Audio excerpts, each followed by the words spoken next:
Today we're going to learn how to make the perfect campfire. We're going to reduce smoke, bring out some delicious smells, make that perfect crackle, and even make the fire change color. I'm Jake, welcome to BrainFreeze. We're about to melt your mind.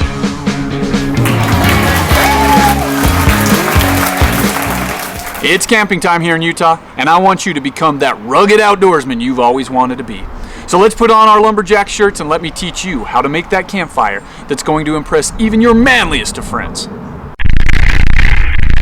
I've set up an appointment for us at Standard Wood Supply for us to find out more about firewood. I've come out to a place called Standard Wood Supply in Salt Lake City. They sell all kinds of woods, and we're hoping to find out which woods we should buy if we want to get the best smell and the best crackle out of our next fire.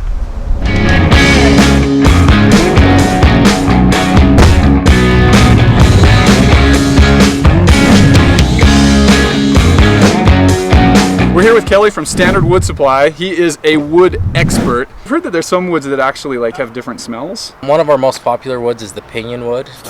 People really love the way it smells. It's got that foresty pine smell to it. It's actually a natural bug repellent, so it makes it really popular for campers as well. Cedar's also one that has a pretty unique smell to it as well that people really like. So we're gonna give this baby a fresh smell, just cut. Yeah. You can smell it, smells good. Yeah, it smells like cabin. Smells like a cabin? I think so. Yeah, it's delicious.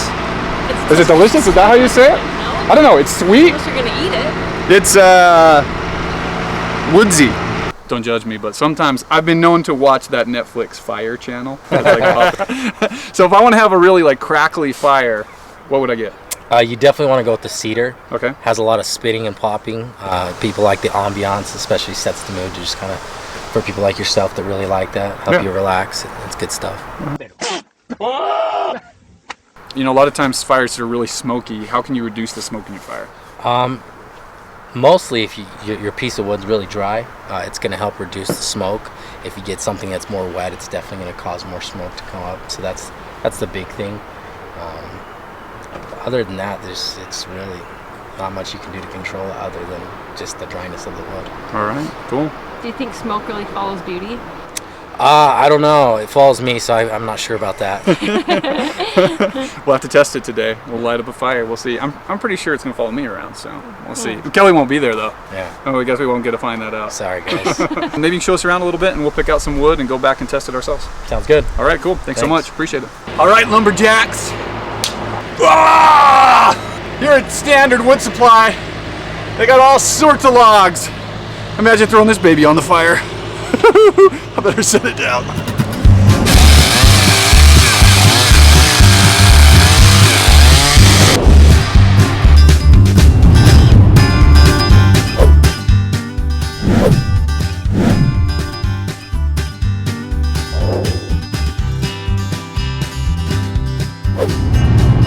We're just heading home from Standard Wood Supply, and the wood in the back is actually filling up the car with a delicious smell, don't you think? Can you smell that? Yes. Yeah, it's pretty crazy, huh? Yes, feel like we're camping already. It smells like we're camping in our grandma's cedar chest. That's what it smells like.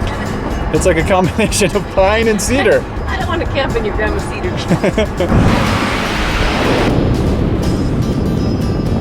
The colors that you see in fire actually come from the chemicals that are being burned. And a lot of these different colors can be made by chemicals that you can actually just get at the grocery store. So that's where I am right now. One of the first ones we're looking for is a salt substitute. If you want to get a good white color, what you need is Epsom salt. Only $3, and it's supposedly going to produce some white flames. One of the chemicals you can find in common household products is called copper sulfate, and it makes the fire burn green. You find it in products like this. Zep Root Kill. I've been waiting all day for this. It's finally time to get our inner lumberjack on and make that mind-melting fire. One of the ways to get a lot of oxygen into your fire is to build your fire with a Lincoln log style or a log cabin style fire. Because it builds it up, you can see there's lots of places for air and oxygen to get in. For your fire to burn, you need heat, fuel, and oxygen. One trick my brother-in-law taught me is if you use dry pine cones, it's a natural fire starter and tends to light up really well. Every Boy Scout should be able to make a one-match fire. That's why I use this size match. Got our fire going. let it start heating up. Ooh, I can already smell the cedar. It smells great, actually. I got my fire going. Now I'm gonna try some Epsom salt, see if we can get this yellow, orangish fire to turn a little bit whitish. Let's let that get going for a minute, see if it changes it. Yeah, it's hard to say for sure. It looks like it's much more orangey now. Maybe it did help it get a little bit whiter. Still waiting for some of that pop and spit, but man, it smells great. Okay, next up, we're gonna go for this. This is potassium chloride, and supposedly this is going to give us some purple colors. Anyone seen any purple? I am. You seen some purple? Yes. A few little purple hues in there.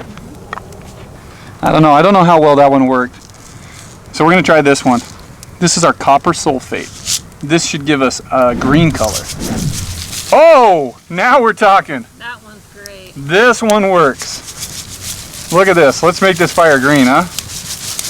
Woo! Look at that green fire. That one's fun. That is cool. That one's cool. That one's really cool. Let's get a lot of that in there. That's awesome. Look at that green fire.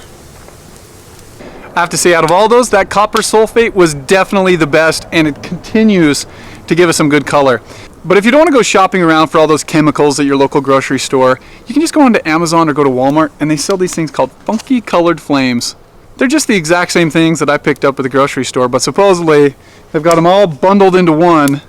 So let's see what one of these packets looks like on the fire. These come in a little packet like this, and you just put it right on top of the fire. I wish you could smell it right now. I really like this cedar. That little color packet's actually starting to do something, but that copper sulfate, man, that thing really made this fire turn green. It's pretty cool. Thanks for watching BrainFreeze. Don't forget to like, comment, and subscribe, and stay tuned for more videos that will melt your mind.